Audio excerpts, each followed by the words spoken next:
Recently, and by recently I mean for the past few years or so, which is recent in the context of One Piece, the anime has been getting some of the best treatment that any anime has ever got in terms of the quality of its animation. And for many people, specifically the longtime fans of the story, it was about time that One Piece's anime adaptation was receiving the love that was worthy for the caliber of such a series. And this past Sunday, after one of my favourite episodes in its entire 1122 episode run, comfortably in the top 5 for me, came the news that it will be going on an extended break of 6 months and is going to return in April of 2025, where in the meantime we will be getting an edited, remastered version of the Fishman Island arc. And there will be plenty of videos breaking this news down, getting into the details which were given in a big announcement video on the official YouTube channel.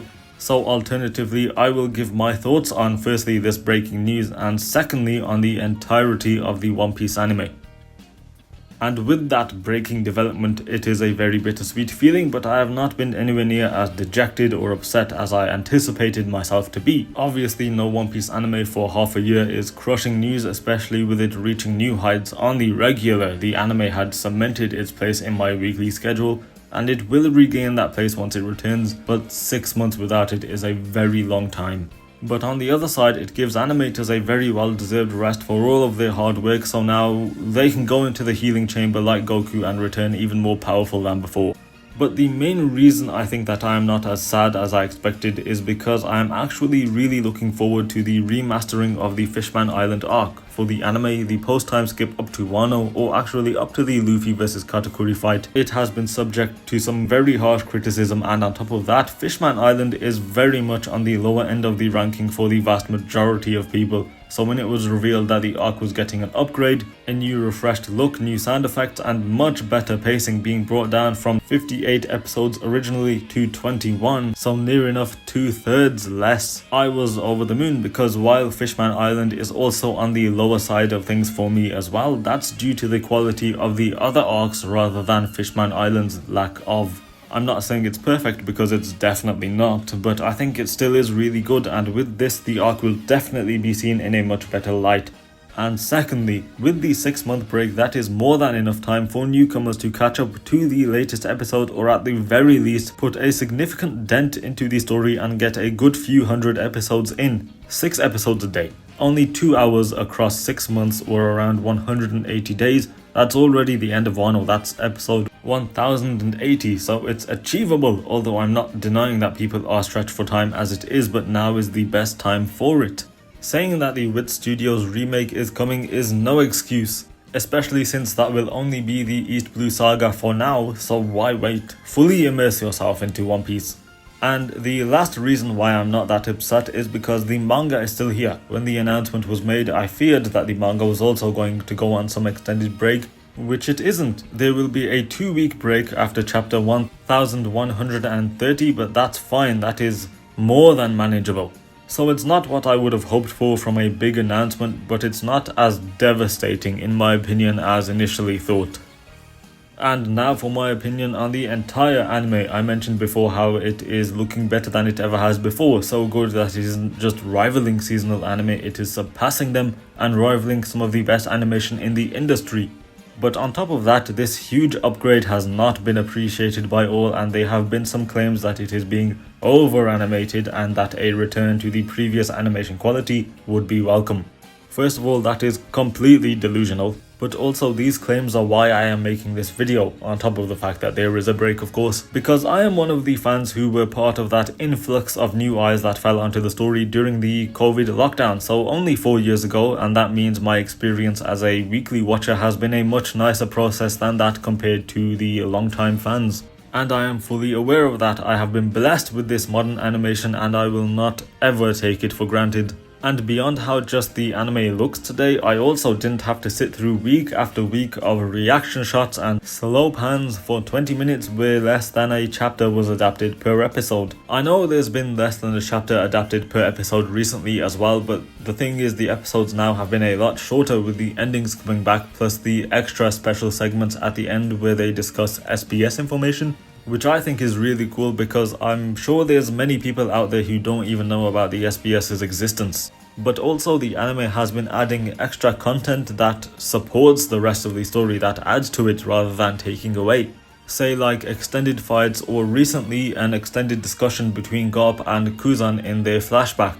I had all the time in the world back then for 6 months sat stuck inside, so I binged the series like I have never binged before or since. I have only recently started binging again, like I watched and completed Yu-Gi-Oh! And Yu Yu Hakusho respectively for the first time, but I don't think I'll ever be able to watch even 20 full episodes of anime in a single day ever again. And I've rewatched One Piece a couple times, but not in the traditional way. I rewatched the anime by following along with YouTubers, reactors who are going through the story for the first time, so I move at their speed. I'm doing that right now. The current reactor I'm watching is just reaching the end of the Whole Cake Island arc, and he watches about 6 or 8 episodes a week, so a much slower pace than the 6 episodes a day I mentioned or suggested previously. But anyway, that means I can pace myself because the speed that they watch the story isn't up to me, and this way I don't get overwhelmed by the sheer number of episodes I need to get through when watching on my lonesome. And that's another thing, it's so much fun watching someone else find joy and happiness in something you also enjoy, and in the context of One Piece, watching their minds tick and try to put the pieces together. So what I'm saying is that I will never experience the agony of having to wait for Luffy to take care of Bellamy during Dressrosa on my own,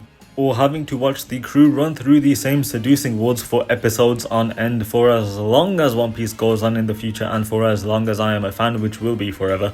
I still won't be a true veteran. Say that one day down the line, if everything with One Piece goes perfectly and according to plan. At the moment there are anime onlys, in the future there will hopefully be live action onlys because it continued to flourish after season 1. There will be with studio remake onlys who only watch the remake, and if Toei continues to remaster post time skip arcs after Fishman Island, there will be Toei remastered onlys. I mean, probably not, but who knows. My point is that I can't say that I had to go through, say, the worst of Dressrosa in the anime week to week, because even when I was binging, I could watch the whole Bellamy situation in one sitting, so I never really felt the drag of the pacing. Dressrosa, which aired across 2 years, I could get through in like a week. I don't mean this as a flex, by the way. In reality, that's kind of sad. You know, the whole day, the whole month spent sat in front of a screen. In my defense, it was during a lockdown, but still, I could have taken a break and done a jigsaw or something. No, I'm joking. I don't have the patience for jigsaws, but I did and still do have the patience for One Piece. And from an animation standpoint, this will sound really weird now, but back then I didn't care about animation. I just chalk it up to, oh, that's just the style of the show. The actual quality of the animation never used to cross my mind. And I guess that was because back then I didn't get involved in the anime community. I just watched shows based on recommendation or personal interest, and I was never recommended a story because of its animation. So that thought of how fluid does it look, how choreographed does it look, never crossed my mind until I did get involved in communities and found out it's quite a big point of discussion, and I can't watch any new airing series without taking a notice of its animation. But I remain firm in the fact that I will never judge a series based solely on its animation. So back to One Piece, I was given the best possible conditions to experience the story. I had all the time in the world. I was ignorant to the debates surrounding the story, and I caught up right as it was hitting its peak. I caught up during the Udon prison section of Wano, so just before episode 957, which is Megumi Ishitani's first directed episode, and Oden's flashback was just around the corner. And I mean, I switched to the manga before the Oden flashback was adapted in the anime, which means I experienced Gear 5 only 1.5 years after I caught up to the story. I could not ask for a better path to catching up to it. One thing also, which is something I experience with every story, from the outside before I start watching something, all I hear is good things. Endless praise for it, like with Dragon Ball, Naruto, Bleach and One Piece respectively. All I was hearing was how these were the best of the best, and then once I was caught up to them or finished them, all I heard was criticism, like how this arc is written poorly, how this character is overrated. Like, each time it's a reality check, like, do you people really only talk about the negatives? Take One Piece, one of the greatest ever but far from perfect. That's obvious. I acknowledge its flaws, but I always prefer to focus on the positives. look at Wano specifically. One of my favorite arcs, but I understand it has issues. I acknowledge Kinemon's fake out death was bad. Big Mom's amnesia wasn't great, but why dwell on that? Say I made a social media post saying that Wano was one of my favorite arcs, a huge chunk of the replies would be about why it was actually really bad, rather than focusing on the positives like the Oden backstory and Gear 5, which is one of the highest peaks in the entire story. I want to focus on what I enjoyed rather than complaining about what I didn't. That doesn't make me a toxic fanboy or a One Piece glazer. It's just that with any story I consume, I simply want to maximize my enjoyment of it. I hope that makes sense. That ended up becoming a little rant, I apologize. But speaking of Wano, we have now come to this modern era of the One Piece anime where we are getting movie quality animation, no, above movie quality animation on the regular. I know a few of the animators' names, but not all of them, so I won't say those that I do know because I don't want those few to outshine the rest. They've all been incredible. We are getting spoiled so much and eating so well that the anime is pretty much being accused of looking too good. Imagine saying that to a fan watching weekly back in Dressrosa. They would have called the police because you're a stranger who's in their home, but they also wouldn't have believed you. And now those animators can get some time off to recharge and come back better than ever. To be honest, the episode that we were left with is kind of the perfect one because it's been like 2 months anyway since we were on Egghead Island. So on top of the cliffhanger of Garp's situation is the cliffhanger of Egghead. What is happening with Luffy and the crew who we haven't seen in a while. It's getting a new time slot in Japan when it comes back, which could indicate less censorship, but also it means it won't come out at 2 or 3 AM because of the time difference between Japan and the UK. I also wonder how many anime onlys will switch to the manga because of this. So 6 months, mark the calendar, set the date, set the reminder. It is not quite 3D 2Y, but it still is 1W 6M.